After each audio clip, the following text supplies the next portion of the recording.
Hello students, welcome to Pattathal English Academy and Panishankari English Academy. ಇವತ್ತಿನ ವಿಡಿಯೋದಲ್ಲಿ 2025-26 ಈ ವರ್ಷಕ್ಕಾಗಿ government of ಕರ್ನಾಟಕದವರು ಒಂದು 3 ಮಾಡೆಲ್ ಕ್ವಶನ್ ಪೇಪರ್ಗಳನ್ನು ಬಿಟ್ಟಿರುತ್ತಾರೆ. PUC secondary English. ನಾನು ಇವತ್ತಿನ ಒಂದು ವಿಡಿಯೋದಲ್ಲಿ ಏನು ಮಾಡ್ತೀನಿ ಅಂತಂದರೆ ನಿಮಗೆ ಕ್ವಶನ್ ಪೇಪರ್ ಪ್ಯಾಟರ್ನ್ ಹೆಂಗಿರ್ತೈತಿ ಅಂತ ತಿಳ್ಕೊಂಡು ಅಷ್ಟೇ ಸಂಕ್ಷಿಪ್ತವಾಗಿ ಹೇಳ್ಬಿಡ್ತೇನೆ. ಇವತ್ತು ನಾನು 2 ವಿಡಿಯೋಗಳನ್ನು ಮಾಡೀನಿ. ಒಂದು ವಿಡಿಯೋನ ಬ್ಲೂ ಪ್ರಿಂಟಿನ ಬಗ್ಗೆ ಮಾಡೀನಿ. ಅದನ್ನು ಪಟ್ಟದಕಲ್ಲು ಇಂಗ್ಲಿಷ್ ಅಕಾಡೆಮಿ ಒಳಗೆ ಅಪ್ಲೋಡ್ ಮಾಡೀನಿ. ಇದನ್ನು ಬನಶಂಕರಿ ಇಂಗ್ಲಿಷ್ ಅಕಾಡೆಮಿ ಒಳಗೆ ಅಪ್ಲೋಡ್ ಮಾಡ್ತಾ ಇದ್ದೇನೆ. 2 ವಿಡಿಯೋಗಳನ್ನು ನೋಡ್ಕೊಳ್ರಿ. ಬ್ಲೂ ಪ್ರಿಂಟ್ ನೋಡ್ಕೊಡ್ರಿ, ಒಂದು ಕ್ವಶನ್ ಪೇಪರ್ ಪ್ಯಾಟರ್ನ್ ನೋಡ್ಕೊಡ್ರಿ. ನಾಳೆಯಿಂದ ಮಾಡೆಲ್ ಕ್ವಶನ್ ಪೇಪರ್ಗಳನ್ನು, ಪ್ರೀವಿಯಸ್ ಕ್ವಶನ್ ಪೇಪರ್ಗಳನ್ನು ಬಿಡಿಸ್ತಾ ಹೋಗ್ತೇವೆ. ಇವತ್ತು ಕ್ವಶನ್ ಪೇಪರ್ ಪ್ಯಾಟರ್ನ್ ಹೆಂಗಿರ್ತೈತಿ ಇಂಗ್ಲಿಷ್ ಸೆಕೆಂಡ್ ಇಯರ್ ಬರ್ರಿ. Subject English 02, model question paper number 1 2025-26, maximum marks 80, time 3 hours, number of questions 36. Instructions: answer the questions in all the sections. Part A, B, C, D, E ಅಂತದವ. ಈ ಎಲ್ಲ ಪಾರ್ಟ್ನಲ್ಲಿ ಬರುವಂಥ ಕ್ವಶನ್ಸ್ಗಳಿಗೆ answer ಮಾಡ್ರಿ ಅಂತ ಹೇಳ್ತಾರೆ.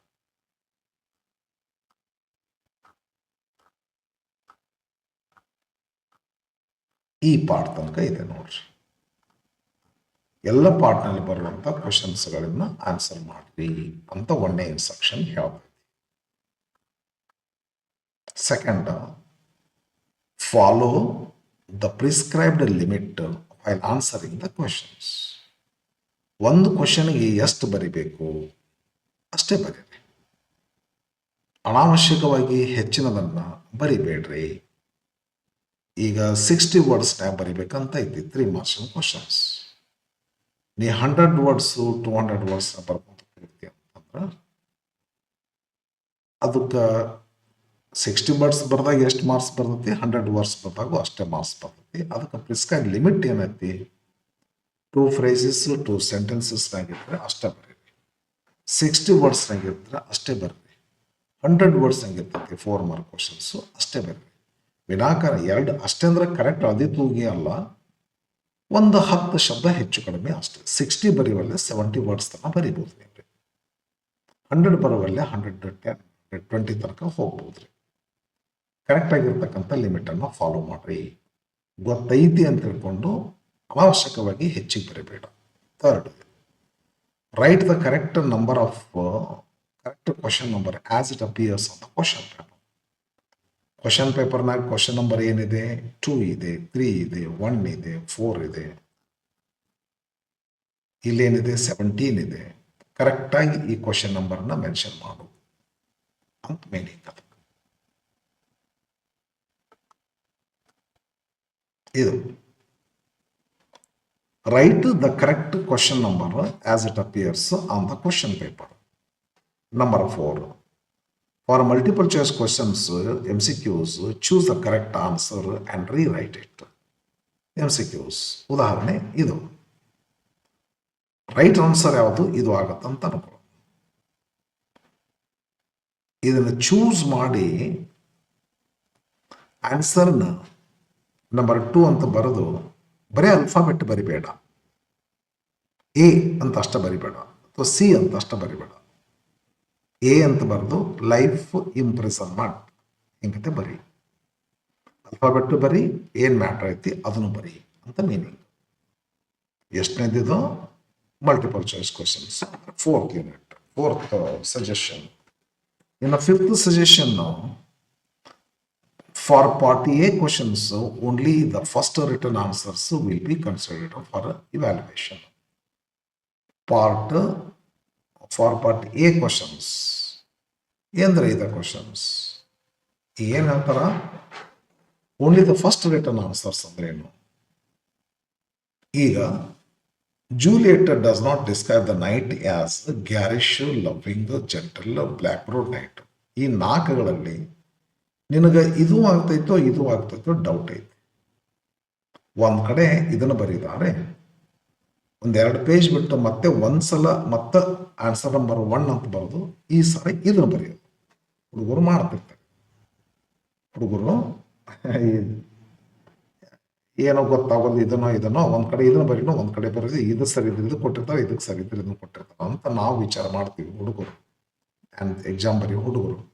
But rule ಏನು ಹೇಳುತ್ತಂದ್ರೆ only the first written answer will be considered for evaluation. First ಯಾವ್ದು ಬರೆದಿರ್ತೀರಿ ನೀವು, ಇದನ್ನ ಬರ್ದಿಯಾ, ಇದನ್ನಷ್ಟೇ ನೋಡ್ತೀವಿ, ರೈಟ್ ಆರ್ ರಾಂಗ್. ಇದು ಒಂದೇ ರಾಂಗ್ ಆದ್ರೆ 0 ಕೊಡ್ತೀವಿ. ಮುಂದೆ ಬಂದು ನೀನು 2 ಪೇಜ್ ಬಿಟ್ಟು ಇದನ್ನ ಬರ್ದಿ ಅಂದ್ರೆ ಮಾರ್ಕು ಕೊಡಬಾರ್ದು ಅಂತ ಇದು ಹೇಳ್ತೈತಿ. ಓಕೆ, ಇದು 6th answers to the question number 30A A to 9 A to I 30B A to I should be in a one sequential order, one sequence and at one place. ಇದು ಅನ್ಸಿನ್ passage poem ಮೇಲೆ 30 question ಬರೀ ನೋಡೋಣ. 30 question ಅವ್ರು ಏನು ಹೇಳ್ತಾರ ಅಂದ್ರೆ ಇದು 30 ಅಂತ ಅನ್ಸಿನ್ passage R ಅನ್ಸಿನ್ poem, scene poem work ಬುಕ್ನಾಗ ಇರ್ತಾವ. ಇಲ್ಲಿ ಎಷ್ಟು ಕ್ವಶನ್ಸ್ ಇರ್ತಾವ್ರಿ, 9 ಕ್ವಶನ್ಸ್ ಇರ್ತಾವ. ಆಯ್ ತನಕ A to I ತನಕ ಇರ್ತಾವ್ರಿ. ಸರ್ ಏನು ಹೇಳ್ತಾರ ಅಂತಂದ್ರೆ ಈ ಕ್ವಶನ್ಸ್ಗಳನ್ನ ಏನು ಬರಿಬೇಕು, ಹೆಂಗೆ ಬರಿಬೇಕಂದ್ರೆ answer to the question number 30A or B A to I should be in one sequence at one place. ಅಂದ್ರ ಇಲ್ಲಿಂದ ಇಲ್ಲಿವರೆಗೆ ಕ್ವಶನ್ಸ್ಗಳಿಗೆ A to I ಆನ್ಸರ್ನ ಬಿಡಿಸುವಾಗ ಒಂದು 2, 3, 4 ಕ್ವಶನ್ಸ್ಗಳನ್ನು ಒಂದು ಕಡೆ ಬರೀತೀರಿ ಆನ್ಸರ್ಸ್ಗಳನ್ನು. ಮತ್ತೆ ನಡಬರ್ಕ್ ಒಂದಿಷ್ಟು ಯಾವುದೋ ಕ್ವಶನ್ಸ್ ಬರೀತೀರಿ. ಆಮೇಲೆ ಉಳಿದ ಕ್ವಶನ್ಸು ಯಾವುದೋ ಒಂದು ಪೇಜ್ನಾಗ ಹೋಗಿ ಬರೀತೀರಿ. ಆವಾಗ ಮೊದಲೇನು ಬರ್ದಿರ್ತಿರಲ್ಲ ಒಂದು ಕಡೆ ಅವನಷ್ಟ ಲೆಕ್ಕಕ್ಕೆ ಹಿಡಿತೀವ್ರಿ. ನೆಕ್ಸ್ಟ್ ಬೇರೆ ಕ್ವಶನ್ಸ್ ಬರ್ತವೆ, ಲೇಟಾಗಿ ಇವುಗಳ ಒಂದು ಕಡೆ ಇವನು ಬೇರೆ ಒಂದು ಕಡೆ ಇವನು ಬರ್ದಿ ಅಂತಂದ್ರೆ ವ್ಯಾಲ್ಯೂ ಮಾಡ್ಬೇಕಂತೈತಿ, ಬಟ್ ಮಾರ್ಕ್ ಕೌಂಟ್ ಮಾಡೋದಿಲ್ರಿ. ಒಟ್ಟಾರೆ ತಪ್ಪು ಅಥವಾ ಒಂದು ಕ್ರೈಮ್ ಅದನ್ನ ಯಾಕೆ ಮಾಡ್ಲಿಕ್ಕೆ ಹೋಗೋದು, ಡಿಸಿಪ್ಲಿನ್ ಏನು ಹೇಳ್ತಂದ್ರೆ all these questions should be written in one side. ಹೌದಲ್ಲ, ಒಂದ್ ಕಡೆ ಬರೀರಿ. 3-4 ಕ್ವಶನ್ ಒಂದ್ ಕಡೆ, 3-4 ಕ್ವಶನ್ ಒಂದ್ ಕಡೆ ಬರೀಬಾರದು. ಏನ್ ಹೇಳ್ತಾರ, answers to the question number 30A or 30B A to I should be written in one sequence A B C D E F G H I ಹಿಂಗೆ ಬರಿಬೇಕಂತಾರ ಸೀಕ್ವೆನ್ಸ್. ಅಟ್ ಒನ್ ಪ್ಲೇಸ್ ಅಂತಾರ.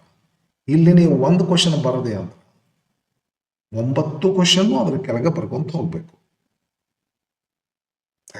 ಬೇರೆ ಕಡೆ ಎಲ್ಲೂ ಬರಿಬಾರ್ದು. ಒಂದು ಅರ್ಧ ಕ್ವಶನ್, ಒಂದು 4-5 question ಇಲ್ಲೇ, ಒಂದು 4-5 ಕ್ವಶನ್ಸ್ ಅಲ್ಲೇ ಬರೆದ್ರೆ ತಪ್ಪು, ಬರಿಬಾರ್ದು.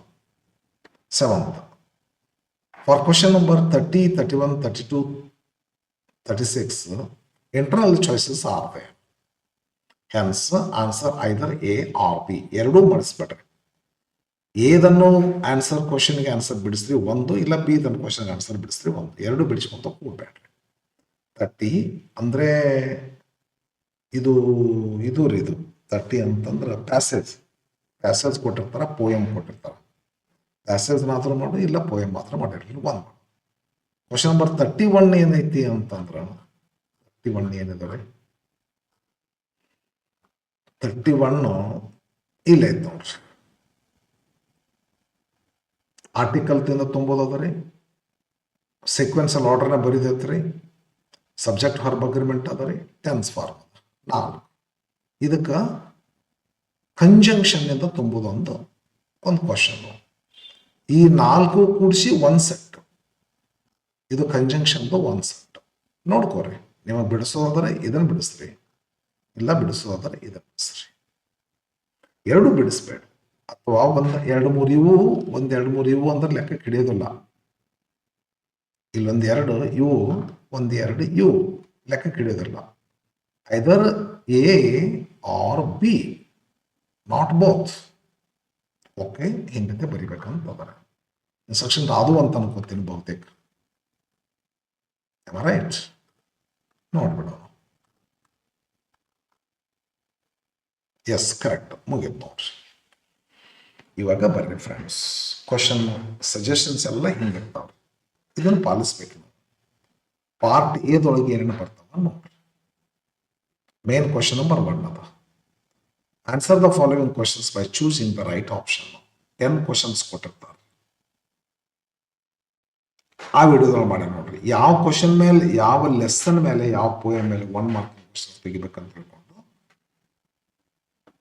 ಬ್ಲೂ ಪ್ರಿಂಟ್ ನಲ್ಲಿ ಹೇಳ್ಯಾರ.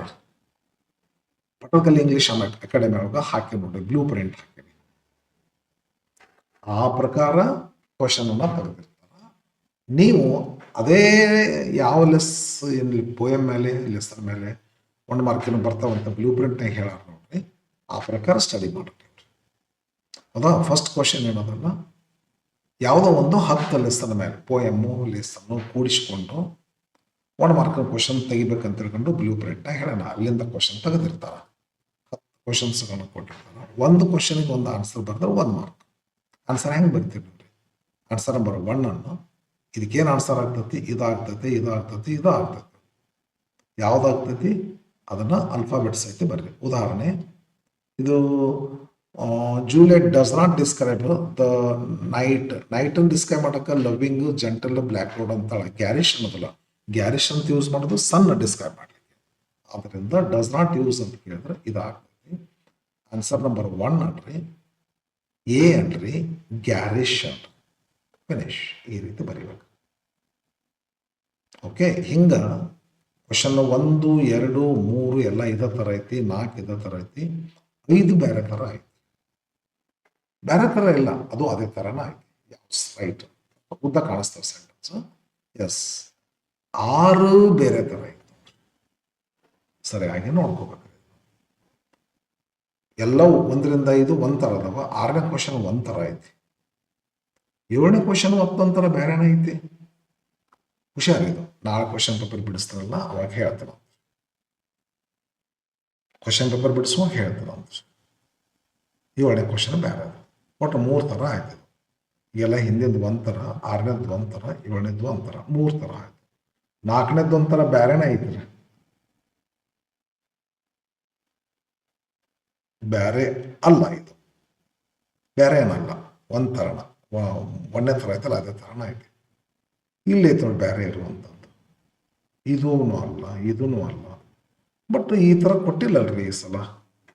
ಅಂದರೆ ಘಟನೆಗಳನ್ನು ಕೊಡ್ತಾನೆ ಒಂದು ಲೆಸನ್ದಲ್ಲಿ. ಒಂದು ಕ್ವಶನ್ ಪೇಪರ್ನ ಬಿಡಿಸ್ತಾನೆ ಅಂತ ಹೇಳ್ತಾನೆ. ಸದ್ಯಕ್ಕೆ ನಮ್ಗೆ ತೆಗಿಲಿಕ್ಕೆ ಬರೋದಿಲ್ಲ ಅದು. ಒಂದು ಲೆಸನ್ದಲ್ಲಿ ನಡೆದಿರ್ತಕ್ಕಂಥ ಒಂದು ಘಟನಾವಳಿಗಳನ್ನು, ಒಂದು 4-5 ಘಟನಾವಳಿಗಳು ಇರುವಂಥದ್ದು ಒಂದು ಲೈನು, ಮತ್ತೊಂದು 4-5 ಇರುವಂಥದ್ದು ಒಂದು ಲೈನು. ಲೆಸನ್ದಲ್ಲಿ ಈ ಘಟನೆಗಳ ಬಂದಂಗ ಯಾವ ಲೈನು ಕ್ರೊನಾಲಜಿಕಲಿ ಹೇಳ್ಕೊಂತ ಹೋಗ್ತೈತಿ, ಆ ಲೈನನ್ನು ಚೂಸ್ ಮಾಡೋದು ಒಂದು ಕ್ವಶನ್ ಇರ್ತೈತಿ. ಕೊಟ್ಟಿಲ್ಲ ಇವರು ಸರ್. ಹಿಂಗಾಗಿ ನಾ ಅದು ಬರ್ತಂತ ತಿಳ್ಕೊಂಡು ವಿಚಾರ ಮಾಡಿದ್ದೆ.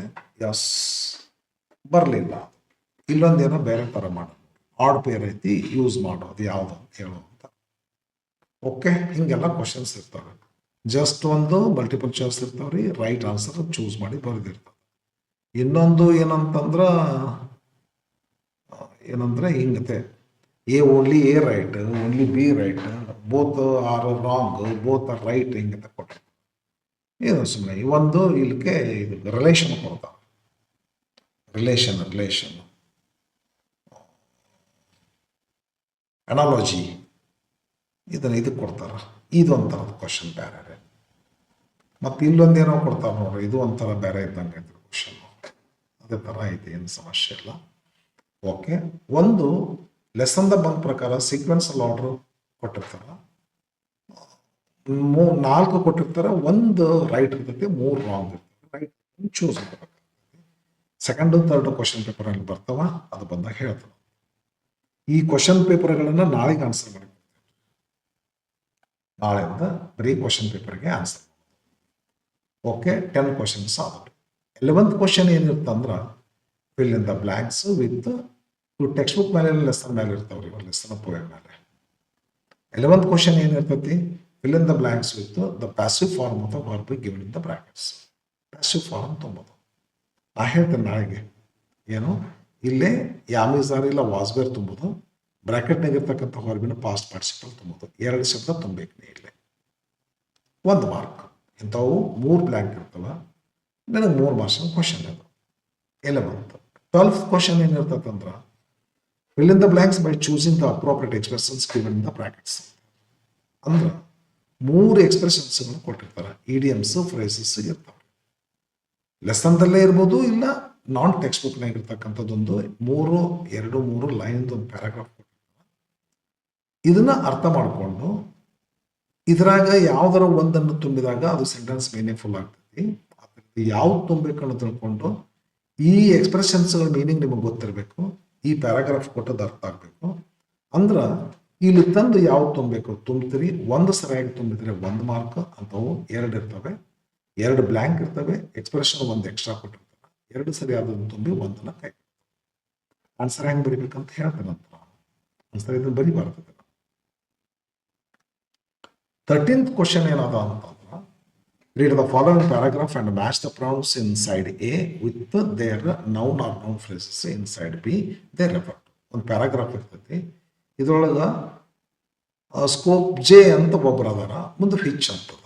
ವಿಚ್ ಅಂದ್ರೆ ಸ್ಕೋಪ್ ಜೆ ಅಂತ ಹೇಳ್ಕೊಂಡು, ವಿಚ್ ಅಂತಕ್ಕಂಥದ್ದು ಪ್ರನೌನು, ಸ್ಕೋಪ್ ಜೆ ಅಂತಕ್ಕಂಥದ್ದು ನೌನು. ನೀವೇನು ಮಾಡ್ಬೇಕಂದ್ರೆ ಒಂದು ಪ್ಯಾರಾಗ್ರಾಫ್ ಕೊಟ್ಟಿರ್ತಾರ, ಇಲ್ಲಿ ವಿಚ್ ಅಂದ್ರೆ ಏನು, ಹೂ ಅಂದ್ರೆ ಯಾರು, ಹರ್ ಅಂದ್ರೆ ಯಾರು, ಶಿ ಅಂದ್ರೆ ಯಾರು, ವೇರ್ ಅಂದ್ರೆ ಏನು, ಎಲ್ಲಿ, ಹಿಂಗ ಏನ್ ಕೊಟ್ಟಿರ್ತಾರಂದ್ರ ಇಲ್ಲಿ ಬರುವಂತ ಪ್ರನೌನುಗಳು ಒಂದ್ ಕಡೆ ಕೊಟ್ಟಿರ್ತಾವ. ಇವು ಯಾವ ಪ್ರನೌನುಗಳ ಯಾವ ನೌನುಗಳ ಬದಲಾಗಿ ಇಲ್ಲಿ ಬಂದವ ಅನ್ನೋದನ್ನ ಆ ನೌನುಗಳನ್ನ ಇಲ್ಲಿ ಜಂಬಲ್ಡ್ ಮೇಲೆ ಹತ್ರ ಕೊಟ್ಟಿರ್ತಾರೆ. ನೀವೇನ್ ಮಾಡ್ಕೋಬೇಕು, ಇದಕ್ಕೆ ಯಾವ್ದು ಮ್ಯಾಚ್ ಆಗ್ತೈತಿ ಅಂತ ಮ್ಯಾಚಿಂಗ್ ಮಾಡ್ಕೋಬೇಕು.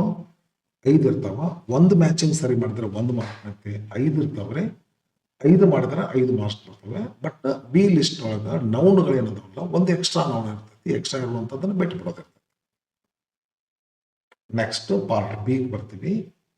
Main question number 2, answer any 3 of the following questions in 1 or 2 sentences or words or phrases each. ಅಂದ್ರೆ ಇಲ್ಲಿ 4 ಕ್ವಶನ್ಸ್ಗಳನ್ನ ಕೊಟ್ಟಿರ್ತಾರೆ, ಯಾವ್ದಾದ್ರು 3 ಬರಿಬೇಕಾಗ್ತದೆ. 3 ಕ್ವಶನ್ ಬರೋದಂದ್ರೆ 1 ಕ್ವಶನ್ಗೆ 2 ಮಾರ್ಕ್ಸ್, 6 ಮಾರ್ಕ್ಸ್ ಕ್ವಶನ್. 1, 14, 15, 16, 17. ಇದಾದ್ಮೇಲೆ ಮತ್ತೆ 18th main question number change ಆಗ್ತದೆ. Answer any 4 of the following questions in about 60 words. 4 ಕ್ವಶನ್ಸ್ಗಳು ಬಿಡಿಸ್ತೀವಿ ಯಾವ್ದಾದ್ರು. ಇಲ್ಲೇ 3 ಬಿಡಿಸ್ರಿ ಅಂತ 4 ಕೊಡ್ತಾರ, ಇಲ್ಲೇ 4 ಬಿಡಿಸು ಅಂತ ತಿಳ್ಕೊಂಡು ಎಷ್ಟು ಕೊಡ್ತಾರ್ರಿ, 1, 2, 3, 4, 5, 6 ಕ್ವಶನ್ಸ್ ಕೊಡ್ತಾರೆ. ನಾವು ಯಾವ್ದಾದ್ರು 4 ಬಿಡಿಸ್ಬೇಕು. ಓಕೆ, 4 ಕ್ವಶನ್ಸ್ಗಳು. 1 ಕ್ವಶನ್ ಬಿಡಿದ್ರೆ 3 ಮಾರ್ಕ್ಸ್, 4 ಕ್ವಶನ್ ಬಿಡಿಸಿದ್ರೆ 12 ಮಾರ್ಕ್ಸ್ ಕ್ವಶನ್ಸ್ಗಳು, 23 ಮಾರ್ಕ್.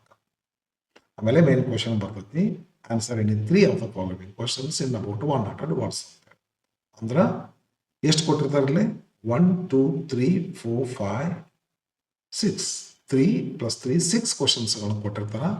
ನೀವು ಯಾವ್ದಾದ್ರು 3 ಬರಿಬೇಕಾಗ್ತದೆ. 3 ಕ್ವಶನ್ಸ್ಗಳು, 1 ಕ್ವಶನ್ ಬರೆದ್ರೆ 4 ಮಾರ್ಕು, ಹಿಂಗತ್ತೆ 12 ಮಾರ್ಕ್ಸ್ ಕ್ವಶನ್ಸ್ ಇವ್ರಿ ಟೆಕ್ಸ್ಟ್ ಬುಕ್ ಮೇಲೆ. Next C part text book ಮುಗಿತೈತಿ, 40 ಮಾರ್ಕ್ಸ್ ಆಯ್ತು ಇಲ್ಲಿಗೆ. Next C part unseen passage. ಈ ಪ್ಯಾಸೇಜ್ ಜಸ್ಟ್ ಪ್ರಾಕ್ಟೀಸ್ ಮಾಡ್ರಿ, ಬಟ್ ಇದ ಪ್ಯಾಸೇಜ್ ಬರ್ಲಿಕ್ಕೆ ಸಾಧ್ಯನೇ ಇಲ್ಲ. 10 ವರ್ಷ ರಿಪೀಟ್ ಆಗೋದಿಲ್ಲ, 10 ವರ್ಷ ಅಂತ ರಿಪೀಟ್ ಆಗಬಹುದು. ಓಕೆ, ಎಸ್, ಇದನ್ನ ಓದೋದು ಮತ್ತು ಬರೆಯೋ ಸ್ಟೈಲು ಗೊತ್ತಿರಲಿ. ಹೊಸ ಸ್ಟೈಲ್ ಪ್ರಕಾರ ಇವತ್ತಿನ 2026 ನೀವೇನು ಎಕ್ಸಾಮ್ ಕೊಟ್ಟಿರಲ್ಲ, ನಿಮಗೊಂದು ವಿಷಯ ಗೊತ್ತಿರಲಿ. ಇಲ್ಲಿ ತನಕ ಏನಾಗ್ತಿತ್ತು ಅಂದ್ರೆ ಫಸ್ಟ್ ಲೈನ್ದಲ್ಲಿ ನೆಕ್ಸ್ಟ್ ಲೈನ್ದಲ್ಲಿ ಯಾವ ಮ್ಯಾಟರ್ ಬರ್ತದ ಅದ ಮ್ಯಾಟರ್ ಪ್ರಕಾರನ ಕ್ವಶನ್ಸ್ಗಳು ಇರ್ತಿದ್ವು ಬಹುತೇಕ. ಆದರೆ ಎಲ್ಲೋ ಒಂದು ಕ್ವಶನ್ ತಪ್ಪಿರ್ತಿತ್ತು. ತಪ್ಪಂದ್ರೆ ಕ್ರಾನಲಾಜಿಕಲಿ ತಪ್ಪಿ ಬೇರೆ ಕಡೆಯಿಂದ ಬರ್ತಿತ್ತು. ಆದರೆ ಈಗ ಏನು ಮಾಡ್ತಾರಪ್ಪ ಅಂತಂದ್ರೆ ಎಲ್ಲೋ ಬಂದಿರುವಂಥ ವಿಷಯದ ಮೇಲೆ ಒಂದನೇ ಕ್ವಶನ್ ಇರ್ಬೋದು. ಒಂದನೇ ಕ್ವಶನ್ದಾಗ ಬಂದಿರತಕ್ಕಂಥ ಮಾಹಿತಿ ಇಲ್ಲಿ ಕಡೆ ಪೇಜ್ನಾಗ ಕಡೆ ಲೈನ್ದಾಗ ಬಂದಿರ್ಬೋದು. ಇಲ್ಲಿ ಬಂತು 1991 ಅಂತೈತಿ, ಇದನ್ನು 1991 ಅಂತ ಇಲ್ಲಿ ಬಂದದ್ದು. ಮತ್ತು ಇಷ್ಟು ಲೈನ್ಗಳು ಜಂಪ್ ಮಾಡಿ ಬರ್ತಾವೆ. ಹುಷಾರಿ. ಆದ್ದರಿಂದ ಏನು ಮಾಡ್ಕೋಬೇಕು ಅಂದರೆ ನಾ ಹೇಳ್ತೀನಿ ತಗೋರಿ, ಈ ಪ್ಯಾಸೇಜ್ ಬಿಡಿಸ್ಬೇಕಾದ್ರೆ ಒಂದಿಷ್ಟು ಸ್ಕಿಲ್ ಐತಿ. ಆ ಸ್ಕಿಲ್ಲನ್ನು ಉಪಯೋಗ ಮಾಡಿದ್ರೆ ನೀವು ವಯಸ್ಸಿದ್ರೆ ಏನು ಪ್ರಾಬ್ಲಮ್ ಇಲ್ಲ, ಮೀಡಿಯಮ್ ಇದ್ದರೆ ಅಂದ್ರೆ ಆ ಸ್ಕಿಲ್ ಉಪಯೋಗ ಮಾಡಿದ್ರೆ ನಿಮ್ಮ ಮಾರ್ಕ್ಸ್ಗಳು ಬರೋ ಸಾಧ್ಯತೆ ಐತಿ. ಇದು ಕ್ವಶನ್ ನಂಬರ್ 30. ಇದು 1 ಮಾರ್ಕಿನ ಕ್ವಶನ್ಸ್ಗಳು ರೀ. ಒಟ್ಟು 9 ಇರ್ತಾವೆ. ಒಂದು ಕಡೆನೇ ಬರೀಬೇಕು. ಇದಕ್ಕೊಂದು ಆಪ್ಷನ್ ಇರ್ತದೆ ರೀ. ಏನು ಆಪ್ಷನ್ ಇರ್ತದೆ ಅಂದರೆ ಇಲ್ಲಿವರೆಗೂ ಪ್ಯಾಸೇಜ್ ಇತ್ತು, ಇವಾಗ ಒಂದು ಪೋಯಮ್ ಕೊಡ್ತಾರೆ ವಿದ್ಯಾರ್ಥಿಗಳೇ. ಈ ಅನ್ಸಿನ್ ಪ್ಯಾಸೇಜ್ ಇರ್ತದಲ್ಲ, ಯಾವುದಾದ್ರೂ ಕೊಡ್ಬೋದು, ಎಲ್ಲಿದ್ರೂ ಕೊಡ್ಬೋದು, ನೀವು ನೋಡ್ಲಾರ್ದು ಕೊಡ್ತಾರೆ. ಆದರೆ ಅದನ್ನಾರು ಬಿಡಿಸು, ಇಲ್ಲ ಅದನ್ನಾರು ಬಿಡಿಸಿ, ಇಲ್ಲ ಇದನ್ನಾರು ಬಿಡಿಸು ಅಂತ ತಿಳ್ಕೊಂಡು ಒಂದು ಪೋಯಮ್ ಕೊಡ್ತಾರೆ. ಈ ಪೋಯಮ್ ಮೇಲೆ ಕೂಡ 9 ಕ್ವಶನ್ಸ್ಗಳು ಇರ್ತವೆ. ಈ ಪೋಯಮ್ ಇದು ಸೀನ್ ಪೋಯಮ್. ಇದು ನೀವು ನೋಡಿರ್ತೀರಿ. ಇದನ್ನು ಎಲ್ಲಿ ನೋಡಿರ್ತೀರಿ ಅಂತ ನಿಮ್ಮ ವರ್ಕ್ ಬುಕ್ನಾಗ 15 ಪೋಯಮ್ ಅದಾವ, 15-16 ಪೋಯಮ್ ಅದಾವ. ಅದೇ ಪೋಯಮ್ಗಳನ್ನ ಕೊಡ್ಬೇಕಂತ ಐತೆ. ಹಾಗಾಗಿ ಇದು ಅನ್ಸೀನ್ ಆಗೋದಿಲ್ಲ. ಇದು ಅನ್ಸೀನ್ ಪ್ಯಾಸೇಜ್, ಇದು ಸೀನ್ ಪೋಯಮ್. ವರ್ಕ್ ಬುಕ್ನಾಗ ಇರ್ತಾವ. ಟೆಕ್ಸ್ಟ್ ಬುಕ್ನಾಗ ನಿಮ್ಗೆ 6 ಪೋಯಮ್ ಅದಲ್ಲ, ಅವು ಬರೋದಿಲ್ಲ. ಮತ್ತೆ ವರ್ಕ್ ಬುಕ್ನಾಗ 15 ಪೋಯಮ್ ಅವು ಬರ್ತಾವೆ. For example prayer of a black boy ಅಂತ ಹೇಳ್ಕೊಂಡು ಒಂದು ಪೋಯಮ್. ಇದು ವರ್ಕ್ ಬುಕ್ನಾಗ ಏನು 15 ಕೊಟ್ಟಲ್ಲ, ಅದರೊಂದು ಒಂದು ಪೋಯಮ್ಮು. ಇದನ್ನು ಕೂಡ ಅಷ್ಟೇ ರೀ, ಪೂರ್ತಿ ಓದ್ಕೋಬೇಕು. 9 ಕ್ವಶನ್ಸ್ಗಳಿರ್ತಾವೆ. ಒಂದು ಕಡೆನೇ ಬರೀಬೇಕು, ಸೀರಿಯಲ್ಲಿ ಬರೀಬೇಕು. ಮತ್ತೆ ಏನು ಅಂತಂದ್ರೆ ಏನು ನಿನಗೆ ಯಾವ್ದು ಈಸಿ ಆಗ್ತದೆ ಅದ್ರ ಮಾಡು. ಪ್ರೋಸ್ ಬೇಕಾದ್ರೆ ಪ್ರೋಸ್ ಬರೀರಿ, ಪೋಯಮ್ ಬೇಕಾದ್ರೆ ಪೋಯಮ್ ಬರೀರಿ. ಎರಡೂ ಬರ್ಕೊಂತ ಕೂಡ್ಬೇಡ. ಸರಿನಾ? ಇಷ್ಟ ಆಯ್ತು. ಇನ್ನು ಪಾರ್ಟ್ ಡಿ ಬರ್ತೀರಿ. ಪಾರ್ಟ್ ಡಿ ಅಂದರೆ ಇದೊಂದು ಗ್ರಾಮರ್ ಸಂಬಂಧಪಟ್ಟಿದೆ. ರೀರೈಟ್ ಆಸ್ ಎ ಡೈರೆಕ್ಟೆಡ್ ಅಂತ ಹೇಳ್ಕೊಂಡು 4 ಥರದ ಕ್ವಶನ್ಸ್ ಆರ್ಟಿಕಲ್ ಅಂತಲೇ ಹಾಕು. ಒಂದು ಕ್ವಶನ್ನು ರೀಅರೇಂಜ್ಮೆಂಟ್ ಮಾಡೋದು ಪ್ರಾಪರ್ ಸೀಕ್ವೆನ್ಸ್. ಒಂದು ಸಬ್ಜೆಕ್ಟ್ ವರ್ಬ್ ಅಗ್ರಿಮೆಂಟ್, ಇನ್ನೊಂದು ಟೆನ್ಸ್ ಫಾರ್ಮ್. 4 ಕ್ವಶನ್ಸ್ ಇರ್ತವ. ಇಲ್ಲ 4 ಬ್ಲ್ಯಾಂಕ್ಗಳನ್ನ ಲಿಂಕರಿಂದ ತುಂಬ ಅಂತ ಹೇಳ್ಕೊಂಡು ಇದಾರ್ತದೆ. ಐದರ್ ದಿಸ್ ಆರ್ ದಿಸ್ ಬರಿಬೇಕಾಗ್ತದೆ. ಬರ್ರಿ ಇದೊಂದು ಸ್ವಲ್ಪ ನೋಡೋಣ ಯಾವ್ಯಾವ ಟಾಪಿಕ್ ಇರ್ತವ್ರಿ. ಯೂಸ್ ಪ್ರಾಪರ್ ಆರ್ಟಿಕಲ್ ಮೇಲೆ ಒಂದು ಕ್ವಶನ್ ಇರ್ತದೆ. Rearrange the segments into meaningful sentence. Segments ಅಂದ್ರೆ group of words to maintain segment ಅದು. ಶುಡ್ ಬಿ ಸಿಗ್ಮೆಂಟ್ ಅದು. ಲಾ ಆ್ಯಂಡ್ ಆರ್ ಸಿಗ್ಮೆಂಟ್ ಅದು. ಇಂಥ ಸಿಗ್ಮೆಂಟ್ಗಳನ್ನು ಮೀನಿಂಗ್ಫುಲ್ ಆಗಿ ಹೊಂದಿಸ್ಬರ್ಸು, ಹಿಂದೆ ಮುಂದೆ ಮಾಡಿಕೊಂಡು ಸರಿಪಡಿಸುವ ಅಂತ. ಇದು 1 ಮಾರ್ಕಿನ ಕ್ವಶನ್. ಇದು ಮತ್ತೇನು ಮಾಡ್ತಾರೆ, ಇದಕ್ಕೆ choose the right verb that subject verb ಅಗ್ರಿಮೆಂಟಿಗೆ ಸಂಬಂಧಪಟ್ಟು ಒಂದು ಕ್ವಶನ್ ಇರ್ತದೆ. ನೆಕ್ಸ್ಟ್ ಕ್ವಶನ್ ಟ್ಯಾಗ್ ಅಂಟ್ರಿ ಅಪ್ರೋಪ್ರಿಯೇಟ್ ವರ್ಬ್ ಫಾರ್ಮ್ ಹಾಕೋದ್ರಿ. One of my close relatives form. ಈ ಕ್ವಶನ್ ತಪ್ಪಾರೆ ಇವರು ಸರ್. ಇಲ್ಲ ಕರೆಕ್ಟ್ ಐತಿ. ಯಾಕಂತಂದ್ರೆ ನವ್ ಅಂತ ಟೈಮ್ ತೋರಿಸ್ತಾರೆ. ನವ್ ಅಂದ್ರೆ ಸಿಂಪಲ್ ಪ್ರೆಸೆಂಟ್ ಮಾಡು ಅಂತ ಅರ್ಥ. 1 ಅಂದ್ರೆ ಸಿಂಗ್ಯುಲರ್ ನಂಬರ್ ಅಂತ. One of my relatives lives in Sydney ನಾವು. ಈ ಥರ ಮಾಡ್ಕೋಬೇಕು. ಹಿಂಗೆ ಆರ್ಟಿಕಲ್ ಮೇಲೆ ಇಲ್ಲ ಪ್ರಿಪೋಸಿಷನ್ ಮೇಲೆ ಬ್ಲೂ ಪ್ರಿಂಟ್ನಾಗ ಕೊಟ್ಟಾರ ನೋಡ್ರಿ. ಒಂದು ಕ್ವಶನ್ ಇರ್ತೈತಿ 2 ಮೇಲೆ. ಒಂದು ಆರ್ಡರ್ನ ಕರೆಕ್ಟಾಗಿ ಹೊಂದಿಸಿ ಬರೆಯುವಂಥದ್ದು ಒಂದು ಕ್ವಶನ್ ಇರ್ತೈತಿ. ಸಬ್ಜೆಕ್ಟಿಗೆ ತಕ್ಕಂಥ verb each man and each woman was ಆಗ್ತೇವೆ ವಾರ್ ಆಗ್ತೇವೆ. ಈ ಥರದ್ದು ಒಂದು ಕ್ವಶನ್ ಇರ್ತೈತಿ. ಆಮೇಲೆ ಟೆನ್ಸ್ ಫಾರ್ಮ್ ಒಂದು ಕ್ವಶನ್ ಇರ್ತೈತಿ. 4 ಕ್ವಶನ್ಸ್ಗಳು ಇರ್ತವ. ಇಲ್ಲ 4 ಲಿಂಕರ್ಗಳನ್ನ ಕೊಟ್ಟಿರ್ತಾವೆ, 4 ಬ್ಲ್ಯಾಂಕ್ಗಳನ್ನ ಕೊಟ್ಟಿರ್ತಾರೆ. ಪ್ಯಾರಾಗ್ರಾಫ್ ಲೆಸನ್ ಅಂದಿರ್ಬೋದು, ಹೊರಗಿಂದಿರ್ಬೋದು. ನೀವೇನು ಮಾಡ್ಕೋಬೇಕು ಅಂತಂದ್ರೆ ಇಲ್ಲಿ ಕೊಟ್ಟಿರ್ತಕ್ಕಂಥ ಲಿಂಕರ್ಗಳನ್ನು ಇಲ್ಲಿ ತುಂಬುತ್ತಾ ಹೋಗ್ಬೇಕು. ಒಂದು ಲಿಂಕರ್ನ ಸರಿಯಾದದ್ದಿಲ್ಲ ಬರಿದಿ ಅಂತಂದ್ರೆ 1 ಮಾರ್ಕ್ ಅಂತ ಹೋಗ್ತದೆ. ಇದು ಈ 4 ಕ್ವಶನ್ಸ್ಗಳಿಗೆ ಆಪ್ಷನ್ ಅದಾವ. ಇದನ್ನಾದ್ರೂ ಮಾಡು. Change as directed. ಇಲ್ಲಿ ಏನು ಕೊಡ್ತಾರ, fill in the blank with link, write linkers ಅಂತ. Yes. Next 32A rewrite as directed. ಬ್ರಾಕೆಟ್ನಾಗ ಏನೋ ಕೊಟ್ಟಿರ್ತೀವಿ, ಆ ಪ್ರಕಾರ ಕೊಟ್ಟ sentence rewrite. Raghu has gone to attend the workshop. 2 question tag. Question tag ಮೇಲೆ ಒಂದು ಇರ್ತೈತಿ ಕ್ವಶನ್ನು, ಇದು ಫ್ರೇಮಿಂಗ್ ಕ್ವಶನ್ ಇರ್ತೈತಿ. ಇನ್ನೂ ಎರಡು ಬರ್ತೈತಿ ರೀ. ಡೂ ಫಾರ್ಮಾಗಿ ಇಂಟ್ರಾಗೇಟಿವ್ ಮಾಡೋದು ಬರ್ತೈತಿ. Mahesh reads English. Do make a question using do, right form of do ಅಂತ. ರಮೇಶ್ ಡ್ರಿಂಕ್ಸ್ ಕಾಫಿ, ಇದನ್ನ ಇಂಟ್ರಾಗೇಟ್ ಮಾಡಿದ್ರೆ ಡಸ್ ರಮೇಶ್ ಡ್ರಿಂಕ್ ಕಾಫಿ ಅಂತ. ಆ ಥರ ಮಾಡಲಿಕ್ಕೆ ಅಂದರೆ ಫ್ರೇಮಿಂಗ್ ಕ್ವಶನ್ನು, ಕ್ವಶನ್ ಟ್ಯಾಗ್, ಆಮೇಲೆ ಇಂಟ್ರಾಗೇಷನ್ ಮಾಡೋದು. 3 ಟಾಪಿಕ್ಗಳಲ್ಲಿ 2 ಕ್ವಶನ್ಗಳನ್ನು ಕೊಟ್ಟಿರ್ತಾರೆ. ಇದನ್ನಾದ್ರೂ ಬರೀ ನೀವು. ಇಲ್ಲಕ್ಕಂದ್ರೆ ಎರರ್ ಐಡೆಂಟಿಫಿಕೇಶನ್ ಅಂತ ಕೊಡ್ತಾರೆ. ಎರರ್ ಐಡೆಂಟಿಫಿಕೇಶನ್ ಅಂದ್ರೆ ಸಾಮಾನ್ಯವಾಗಿ ಒಂದು ಸೆಂಟೆನ್ಸು ಒಂದು ಗ್ರಾಮ್ಯಾಟಿಕಲ್ ಮಿಸ್ಟೇಕ್ ಮಾಡ್ಕೊಂಡಿರ್ತೈತಿ. ಅದು ಯಾವ ಮಿಸ್ಟೇಕ್ ಅಂತ ತಿಳ್ಕೊಂಡು ನಾವು ಕಂಡುಹಿಡಬೇಕು, ಅದನ್ನು ಸರಿಪಡಿಸಿ ಬರಿಬೇಕು. ಇಂಥವು 2 ಕ್ವಶನ್ ಇರ್ತವ, ಇಲ್ಲ ಇಂಥವು 2 ಕ್ವಶನ್ ಇರ್ತವ, ಇಲ್ಲ ಇವನು ಬಿಡಿಸ್ರಿ, ಇಲ್ಲ ಇವನು ಬಿಡಿಸ್ರಿ. ಇದಕ್ಕೇನೈತಿ ರಿರೈಟ್ ಆಸ್ ಡೈರೆಕ್ಟ್. ಇಲ್ಲಿ ಡೈರೆಕ್ಷನ್ 2 ಕ್ವಶನ್ ಟ್ಯಾಗ್, ಇಲ್ಲಿ direction frame WH question to get underline word as answer. ಇನ್ನೊಂದು ಏನು ಕೊಡ್ಬೋದು,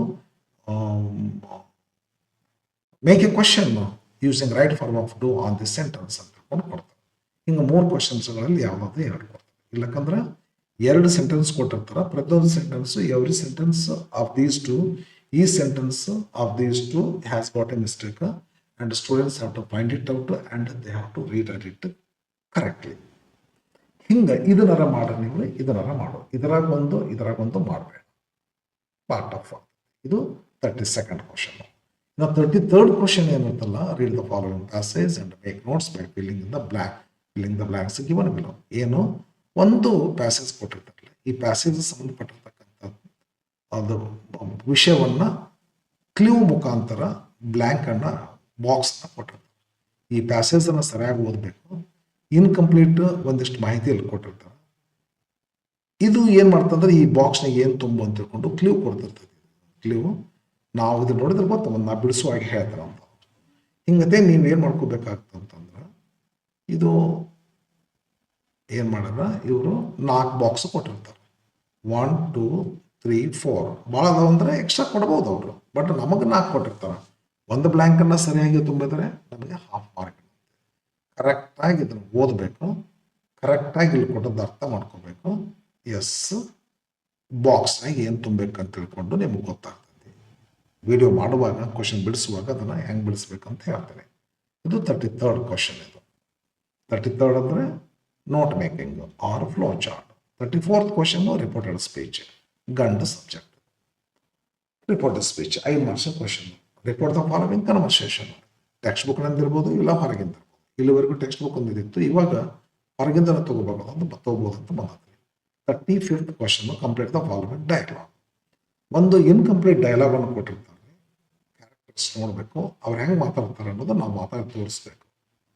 ಬರೆಯೋ ಸ್ಟೈಲನ್ನು ಮುಂದಿನ ವಿಡಿಯೋದಲ್ಲಿ ಹೇಳ್ತೀನಿ. ಈ ಥರ ನೀನು ಒಂದು ಇನ್ಕಂಪ್ಲೀಟ್ ಡೈಲಾಗನ್ನು ಕಂಪ್ಲೀಟ್ ಮಾಡಿದ್ರೆ ಅಂದರೆ 3 ಬ್ಲ್ಯಾಂಕ್ಗಳು ಇರ್ತಾವೆ. ಸರಿಯಾದ ವರ್ಡ್ಸ್ಗಳು, ಅಪ್ರಾಪ್ರಿಯೇಟ್ ವರ್ಡ್ಸ್ಗಳಂತ ಬ್ಲ್ಯಾಂಕ್ಗಳು ತುಂಬಿದೆ ಅಂತಂದ್ರೆ, ಒಂದು ಬ್ಲ್ಯಾಂಕನ್ನು ತುಂಬಿದಾಗ 1 ಮಾರ್ಕ್ನಂತೆ, 3 ಬ್ಲ್ಯಾಂಕನ್ನು ತುಂಬಿದ್ರೆ 3 ಮಾರ್ಕ್ಸ್ಗಳಿಗೆ ಇರುವಂಥ ಕ್ವಶನ್ ಇದು. ಇನ್ನು last 36th question, number of questions 36 ಅಂತ ಹೇಳ್ತಾರಲ್ರಿ. ಇಲ್ಲಿ ಹೇಳ್ತಾರೆ ಅಂದರೆ last question 36th question. 36th question letter ಇಲ್ಲಿ ನೋಡ್ರಿ. Write a letter of application in response to the following advertisement that appeared in Hindustan Times dated May 5th March 2025. ಒಂದು question ಕೊಟ್ಟಿರ್ತಾರೆ, ಬಾಕ್ಸ್ನಾಗ wanted ಕೊಡ್ತಾರೆ, receivers centres address ಕೊಡ್ತಾರೆ. ಈ ಎಲ್ಲ ಮಾಹಿತಿ ತಗೊಂಡು ಒಂದು ಜಾಬ್ ಅಪ್ಲಿಕೇಶನ್ನ ಬರಿಬೇಕು. ನೀನು ಬರ್ತೆ ಅಂತಂದ್ರೆ 5 ಮಾರ್ಕ್ಸ್ ಕ್ವಶನ್ ಫ್ರೆಂಡ್. ಒಂದ್ ವೇಳೆ ನಿನಗಿದು ಭಾಳ ಕಷ್ಟ ಆಯ್ತು ಅಂತಂದ್ರೆ ಇನ್ನೊಂದು ಆಪ್ಷನ್ ಕೊಟ್ಟರೆ ಇವಾಗ ಹೋದವ್ರು ಸ್ಟಿಲ್ ಇದು ಏನಂತಂದ್ರೆ ಒಂದು ಸ್ಪೀಚ್ ಮೇಕಿಂಗ್ ರೀ. ಲೆಟರ್ ರೈಟಿಂಗ್ ಗೊತ್ತಿಲ್ರಿ ಏನಂತ, write a letter of application in response to the following advertisement that appeared in Hindustan Times dated 5th March 2025. ಹಿಂಗತೆ ಕೊಟ್ಟು ಒಂದು ಬಾಕ್ಸ್ನಾಗ ಏನು ಇಂಟರ್ವ್ಯೂ ಇದನ್ನು ಕೊಟ್ಟಿರ್ತಾರ, ಅಡ್ವರ್ಟೈಸ್ಮೆಂಟ್ ಇರ್ತದೆ, ಆ ಅಡ್ವರ್ಟೈಸ್ಮೆಂಟನ್ನು ಬಾಕ್ಸ್ನಾಗ ಕೊಟ್ಟಿರ್ತಾರೆ. ನಾನು ಅದನ್ನು ಹೇಳುವಾಗ ಡೀಟೇಲ್ ಆಗಿ ಹೇಳ್ತೀನಿ. ಅದನ್ನಾರು ಬರಿಬೋದು. ಇಲ್ಲಕ್ಕಂದ್ರೆ ಸ್ಪೀಚ್ ಮೇಕಿಂಗ್ ಮಾಡಬೇಕು. ಸ್ಪೀಚ್ ಮೇಕಿಂಗ್ ಅಂದ್ರೆ, imagine you are the president of your college union. You are asked to introduce the chief guest Girish N on the occasion of World Disability Day. Based on the information given below right A speech in about 120 words. ವಿದ್ಯಾರ್ಥಿಗಳೇ, ಹಿಂಗಂತದೊಂದಿರ್ತದ, ಒಬ್ಬರ ವ್ಯಕ್ತಿದು profile ಕೊಟ್ಟಿರ್ತಾರೆ, ಆ ಪ್ರೊಫೈಲನ್ನು use ಮಾಡಿಕೊಂಡು ಒಂದು ಅವ್ರಿಗೆ introductory speech ಅಥವಾ welcome speech ನೀವು ಬರಿಬೇಕಾಗ್ತದೆ. ಅಂದ್ರೆ ಗುಡ್ ಮಾರ್ನಿಂಗ್, ಗುಡ್ ಆಫ್ಟರ್ನೂನ್, ಅದೇನಂತೀವಿ ಆನರಬಲ್ ಪ್ರೆಸಿಡೆಂಟ್, ರೆಸ್ಪೆಕ್ಟೆಡ್ ಟೀಚರ್ಸ್ ಅಂತೀವಲ್ಲ, ಅದನ್ನ ಅನ್ಕೊಂಡು ಹೆಂಗೆ ಒಂದು ನಾವು ಭಾಷಣ ಮಾಡ್ತೀವಿ, ಯಾರಿಗಾರ ಪರಿಚಯ ಭಾಷಣ ಮಾಡ್ಬೇಕಾದ್ರೆ, ಇವತ್ತು ಯಾರೋ ನಮ್ಮ ಕಾಲೇಜ್ ಚೀಫ್ ಗೆಸ್ಟ್ ಬಂದಾರ, ಇಲ್ಲಿ ಕುಂತಾರ, ಅವ್ರು ಯಾರು, ತಂದೆ ತಾಯಿ ಏನಂತ ತಿಳ್ಕೊಂಡು ಮಾಹಿತಿ ತೊಗೊಂಡಿರ್ತೀವಿ. ಅದನ್ನು ತೊಗೊಂಡು ಸ್ಪೀಚ್ನಾಗ ಅದನ್ನು ಬಳಸ್ಕೊಂಡು ಒಂದು ಸ್ಪೀಚ್ ಏನು ಮಾತಾಡ್ತೀವಿ ಅದನ್ನು ನೀ ಇಲ್ಲಿ ಬರಿಬೇಕು. ಆ ಥರ ಬರೆದೆ ಅಂತಂದ್ರೆ ನಿನಗೆ ಲೆಟರ್ ಬದಲಾಗಿ ಇದನ್ನು ಬರಿಬೋದು. 5 ಮಾರ್ಕ್ಸಿನ ಕ್ವಶನ್ನು ಲೆಟರ್ ಬರೀತಾರ, ಇದನ್ನೆಲ್ಲ ಬರೀತಾರೆ, ನಿಮ್ಮ ಇಷ್ಟ. ಭಾಳ ಜನ ಇದನ್ನು ಪ್ರೆಫರ್ ಮಾಡ್ತಾರೆ, ನೀವು ಇದನ್ನು ಪ್ರೆಫರ್ ಮಾಡ್ಬೋದು. ಸ್ಕೋರಿನ ದೃಷ್ಟಿ ನೋಡಿದ್ರೆ ಲೆಟರ್ ಸ್ವಲ್ಪ ಸ್ಕೋರ್ ಆಗ್ತೈತೆ ಅಂತ ನಾನು ಅನ್ಕೊತೀನಿ. Okay, yes. ಇವಾಗ ಒಂದು ವಿಡಿಯೋದಲ್ಲಿ ನಾನು ಬ್ಲೂ ಪ್ರಿಂಟ್ ಹಾಕಿನಿ, ಈ ವಿಡಿಯೋದಲ್ಲಿ ಕ್ವಶನ್ ಪೇಪರ್ ಪ್ಯಾಟರ್ನ್ ಹಾಕಿನಿ. ಇಷ್ಟು ಮುಗೀತು, ಸಾಕು. ನಾಳೆಯಿಂದ ಆ್ಯಕ್ಚುಲಿ ಇದು ಫ್ರೆಂಡ್ಲಿ ಗೇಮು, ನಾಳೆಯಿಂದ ಆ್ಯಕ್ಚುಯಲ್ ಗೇಮ್ ಸ್ಟಾರ್ಟ್ ಆಗ್ತೈತಿ. ಅಂದ್ರೆ ಒಂದೊಂದು ಕ್ವಶನ್ ಪೇಪರ್ನ ತೊಗೊಂತ ಬಿಡಿಸ್ತಾ ಫಸ್ಟ್ ಕ್ವಶನ್ ಪೇಪರ್ಸ್ ಎಲ್ಲ ಅದಾವೆ, ಆರಾಮ 2 ತಿಂಗಳ ಗಂಟಲೆ ಬಿಡಿಸ್ಬೋದು. ನಡಬರ್ಕ 3 ಮಾರ್ಕ್ ಕ್ವಶನ್ಸ್ ಒಂದಿಷ್ಟು ಅದಾವ, ಅವನ್ನಷ್ಟು ಹಾಕ್ತೀನಿ. 4 ಮಾರ್ಕ್ ಕ್ವಶನ್ಸ್ ಅದಾವ, ಒಂದಿಷ್ಟು ಹಾಕ್ತೀನಿ. ಎಸ್ ಫ್ರೆಂಡ್, ನಾಳೆಯಿಂದ ಕ್ವಶನ್ ಪೇಪರ್ಗಳನ್ನು ಬಿಡಿಸ್ತಾ ಹೋಗ್ತಿರ್ತೀನಿ, ನೋಡ್ಕೊತ ಇರ್ರಿ. Okay, yes. Thank you.